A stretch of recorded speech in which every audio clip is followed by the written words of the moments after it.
आपल्याला जिरण तेवढंच खायचं, जास्त खायचं नाही. बाहेर गेलं की 2 घासाने कमी खायचं, म्हणजे आपल्या आरोग्याला चांगलं राहतं. आणि आता तुळजापूरमध्ये कशी अवस्था? आता गेल्यावर कळलं तिथं आतमध्ये गावात गेल्यावर.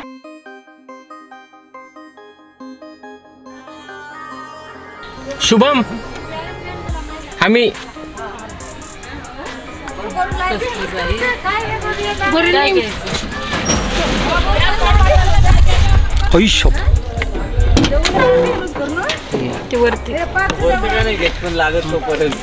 तू विसरला का आम्हाला? मी कशाला विचारू बाबा. मग मागे तर बसला असं कंजेस्टेड मध्ये. हो, finally we are in the Saundatti. ही गाडी, ती रूम E244, E244, E245. थोड्या वेळाने भेटूया. हाय, तर आता आपण फायनली आलो आहोत यल्लम्मा देवी मंदिरामध्ये. तर आता रात्रीचे वाजलेले आहेत 6:30. तर आता आपण यासाठी आलो आहोत इथं की रात्रीचं दर्शन घ्यायचं, नैवेद्य वगैरे दाखवायचं आपल्याला. तर आता आपण मंदिरामध्ये जाणार आहे. पण इथली परिस्थिती अशी आहे की इथं दर्शनाचं बंधन आहे की संध्याकाळी 7 ते 9 वाजेपर्यंत, परत दुपारी 4 वाजता बंद होतं. मग त्याच्यामधल्या गॅपमध्ये काय देवीचा आतमध्ये अभिषेक वगैरे असं त्याच्यामुळं, आणि सगळ्यात मेन कारण म्हणजे कोरोनाचं, म्हणजे लॉकडाऊनमुळं आता सध्या बंद आहे. त्यामुळं आपण आता 7 वाजता दर्शनासाठी आलेलो आहे इथं. तर आता इथं कापूर वगैरे जाळावं लागतो, खूप काय करावं लागतं, पण या लॉकडाऊनमुळे तर सध्या संपूर्ण बंद आहे आत्ता. तर मग आपण काय करणार आहोत, इथं या बाजूला बसलेले आहेत असे कापूर वगैरे जाळणार, तर त्यांच्यापाशी आपण कापूर जाळणार. ते आमची खरेदी चाललेली देवीसाठी. आता वर्षातून एकदा आपण येतो, मग देवीसाठी काहीतरी खरेदी करावी लागते. मग आपण देवीला साडी, ओटी वगैरे, बांगडी, त्यांची ती खरेदी चालू आहे आत्ता. तर मग आता ते झाले की आपण आता फायनली देवीपाशी, देवीच्या पायापाशी म्हणलं तरी चालेल. आता तिथं आपल्याला जायचं आहे, फायनली यल्लम्मा देवीचं दर्शन घ्यायचं आहे. आज आपण आहे सौंदत्तीमध्ये यल्लम्मा देवीच्या मंदिराच्या इथं, आणि हा आहे त्या मंदिराचा लुक.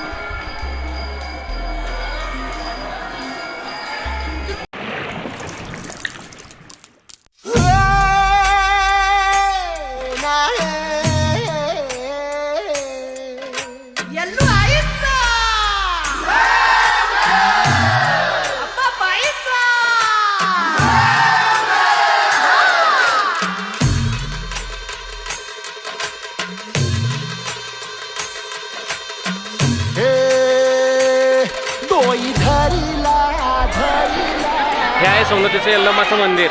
इथं आल्यावरती इतकं भरून येतं का नाही की वास रे वास, एक नंबर अनुभव. आणि इथं सगळ्यांनी यायला पाहिजे असं मला पण वाटतं. पण योगायोगाचा प्रश्न आहे, ज्याचा योग येतो तोच इथं येतो. डेंजर. आई गोंधळ मांडीला येता तुझा घरा, डोई धरीला धरीला आईचा देवारा.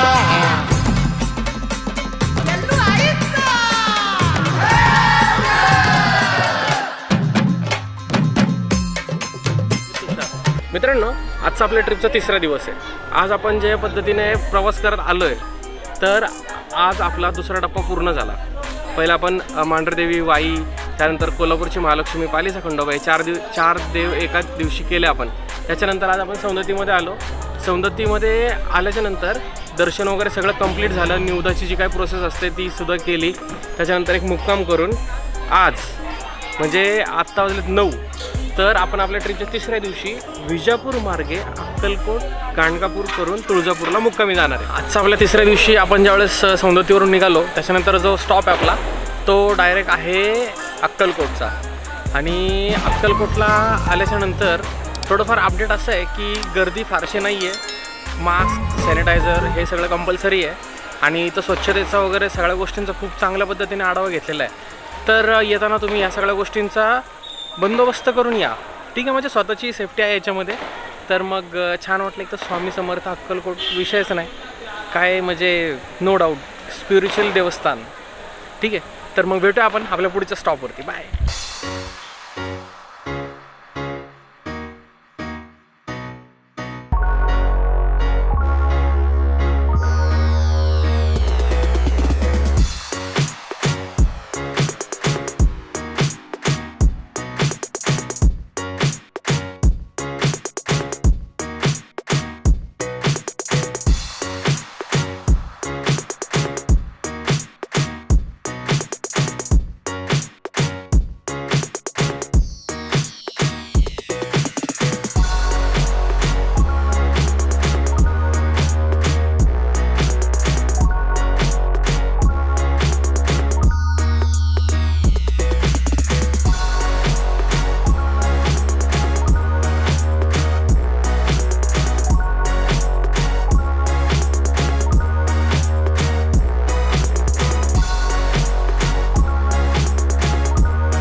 सोलापूर रोडला आहे.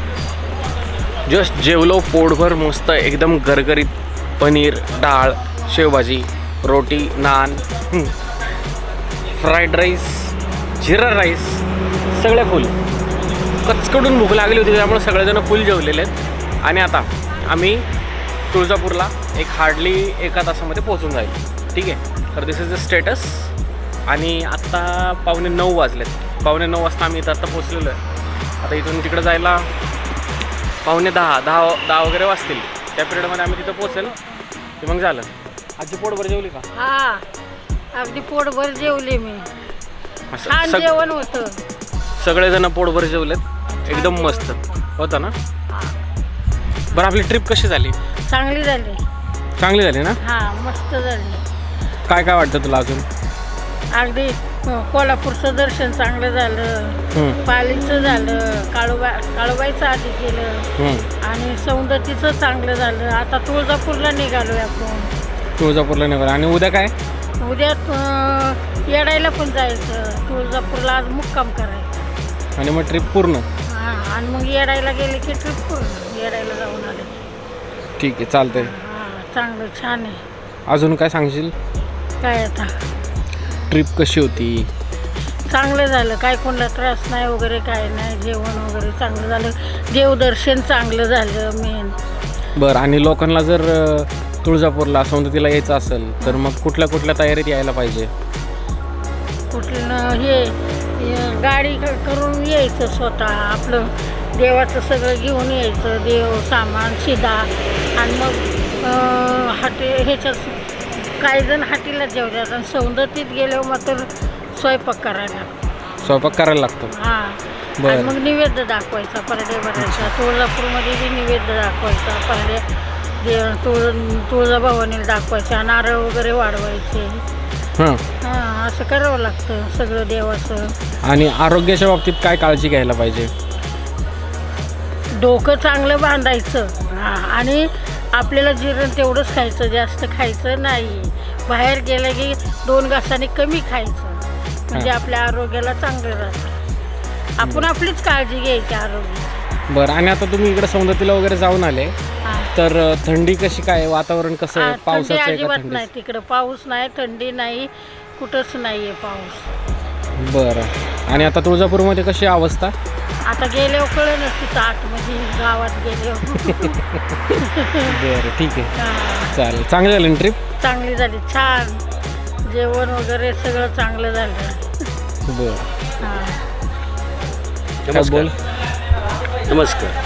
बघा, आम्ही दरवेळेस जे काय तुळजापूरचे ट्रिप करतो ते हे आमचं आवडीचं हॉटेल आहे. ज्याचं नाव हॉटेल अशोक. अगदी मनपसंत जेवण होतं. हवे तशी सर्व्हिस मिळते. आणि त्याकरता आम्ही या रोडवर येऊन इथं थांबतो आणि मग पुढे आम्ही तुळजापूरला निघतो. धन्यवाद. That's it from the centre. नमस्ते, मी रणजित रेवंत गडमेरे, प्रॉपर सोलापूर तुळजापूर रोडवरील अशोका गार्डन रेस्टॉरंट हे गेले 17 वर्ष मी चालवत आहे. हॉटेलचा पूर्ण म्हणजे अनुभव मला आहे. अनुभव म्हणण्यापेक्षा हॉटेलचे जे आतले डिश म्हणजे जे आपण जे लोकांना देतो आहे ते करायची कला माझ्याकडे म्हणजे जन्मजात आहे. आणि मी पूर्वी NCC नॅशनल कॅडेट कोर म्हणजे कॉलेज लाईफमध्ये असताना मी भटारखान्यामध्येच आवडीचे विषय म्हणून तिथं होतो. आणि नंतर मग हॉटेल लाईनमध्ये मी याच्या अगोदर मी माझ्या मित्राकडे जे अशोक गुत्तेदार म्हणून त्यांच्याकडे मी 10 वर्ष काम केलेलं आहे. त्यांच्याकडे जवळजवळ 5-50 हॉटेल्स होते. ते सगळं जमत होतो मी. आणि आता या रोडवर सगळ्यात जुनं माझं हॉटेल आहे. आणि या हॉटेलमध्ये माझी खासियत अशी की माझ्याकडची डिश आहेत तर ते बाकी कुठल्या हॉटेलमध्ये मिळत नाहीत. म्हणजे एक लबाड वांग नाव आहे, पापड ग्रेव्ही आहे, व्हेज नॉनव्हेज दोन्ही हॉटेल आहे. अमृतसर चिकन म्हणून आहे, सीख कबाब आहे. आणि हे सगळं घरगुती प्रमाणात आणि घरगुती पाककलेत आम्ही तयार करतो. आणि माझ्या हॉटेलला आत्तापर्यंत जवळजवळ 17 वर्षात सगळे मोठे मोठे सेलिब्रिटी, भाऊ कदम राहू दे, प्रशांत दामले राहू दे, नंतर डॉक्टर लहाने, पद्मश्री ते माझ्याकडे जेवायला थांबतात. काल लातूरचे आमदार आले होते. नंतर महाराष्ट्र केसरी कुस्तीतले पहलवान राहू दे किंवा बाहेरच्या देशातले लोक राहू दे, गोवापासून कन्याकुमारीपर्यंत आणि जम्मूपासून आपल्या महाराष्ट्रापर्यंत सर्व लोक माझ्याकडे जेवायला थांबतात. सकाळी 7 ते रात्री 11पर्यंत मी हॉटेल व्यवसाय चालवतो आहे. माझ्या हॉटेलमधले जे माझी टीम आहे तर ती पूर्ण सांभाळते. मॅनेजर असू दे, माझ्याकडचा वेटर असू दे, तो कुक असू दे, हा आपलं हॉटेलमध्ये सांभाळतात. आणि माझ्या हॉटेलचं जे फूड आहे सोलापुरातल्या म्हणजे प्रत्येक लोकांना माहीत आहे. आणि या सोलापूर रोडवरून म्हणजे सोलापूरपासून 3.5 ते 4 किलोमीटर अंतर माझं हॉटेल आहे. अशोका गार्डन रेस्टॉरंट नावाने हॉटेल मी गेले 17 वर्ष चालवतो. बरं, आणि आपल्या हॉटेलचा एक्झॅक्ट ॲड्रेस सांगा बरं आपल्या दर्शकांना. मी माझं हॉटेलचं जेव्हा तुम्ही सोलापूरवरून तुळजापूरला वळता, म्हणजे आपण जे तुळजापूर रोडला वळता, सोलापूरपासून जेव्हा टर्न मारता 3.5 किलोमीटरवरती तळेपार म्हणून गाव आहे. तळेपार म्हणून गाव आहे. तर त्या गावामध्ये आपलं रोड टच हॉटेल आहे. आणि साधारणपणे 3.5-4 किलोमीटर अंतरावरती आहे. माझ्या बाजूला मागच्या बाजूला मोठं तलाव आहे. सिटीला सनगलं असलेलं. आणि इथून माझं तुळजापूर जवळजवळ 40 ते 42 किलोमीटर अंतर आहे. ओके. तर मित्रांनो, सरांनी आता ज्याप्रमाणे मुलाखत दिली ना, अगदी त्याचप्रमाणे इथलं जेवणाला टेस्ट आहे. आणि इतकं जबरदस्त एक्सपिरियन्स होता. सर्व्हिस, क्वालिटी आणि सगळ्यात मेन, ज्यावेळेस माणूस एकदम भुकेलेला असतो ना, त्यावेळेस मेन काय असतं माहिती आहे, टेस्ट एक वेगळा पार्ट झाला. पण ते आपल्या टेबलवरती कधी येतं आहे, आपल्या ताटामध्ये कधी येतं आहे, याची वाट बघत असतो सगळे, बरोबर का नाही? हां, तर त्यामुळं इथं सगळ्यात मेन गोष्ट ना ती आम्हाला अनुभवायला भेटली. एकदम सर्व्हिस क्विक, त्याच्यानंतर नेक्स्ट ते जे काय स्पीडने आमच्या ताटापर्यंत आलं ते, आणि ऑसम टेस्ट एकदम ब्रिलियंट. किचन वगैरे सगळं एकदम व्यवस्थित. इवन म्हणजे कसं आहे ना, यांचा एक छान असा एरिया आहे मागं बसायला. ठीक आहे, त्या एरियाकडे जाताना आपल्याला किचन वगैरे सगळं दिसतं. ठीक आहे, मग ते सगळं दिसतं ना, त्याच वेळेस आपण काय करतो, ते बघूनच आपल्याला असं किळस वगैरे येत नाही, कुठल्याही प्रकारचा स्मेल वगैरे येत नाही. नाहीतर कधी कधी तुम्ही गेले ना कुठल्या तरी हॉटेलमध्ये, तर किचन तर पहिली गोष्ट तुम्हाला दिसत नाही. आणि प्रत्येकाला माहीत असतं ॲक्च्युली किचनमध्ये काय राडा असतो, कोण कसं काम करतं, काय करतं. इथं सगळं ओपन पद्धतीने आपल्याला बघायला भेटतं. ठीक आहे, त्यामुळे ज्यावेळेस तुम्ही इथून म्हणजे सोलापूरवरून तुळजापूरकडे जाताल ना, त्याच्यानंतर तुम्हाला अशोका हॉटेल हे तुम्हाला बघायला भेटेल. लेफ्ट साईडला आहे. तुळजापूरला जाताना लेफ्ट साईडला, आणि तुळजापूरवरून सोलापूरला येताना राईट साईडला. तर मित्रांनो, इथं तुम्ही नक्की भेट द्या, असं माझं रिकमेंडेशन आहे. ठीक आहे, हा माझा स्वतःचा एक्सपिरियन्स आहे. आणि हे कुठलंही पेड प्रमोशन नाही आहे की यांनी मला पैसे दिले आणि मी त्यांची जाहिरात करतो. ओके, तर चालेल, मग भेटूया नंतर. बाय.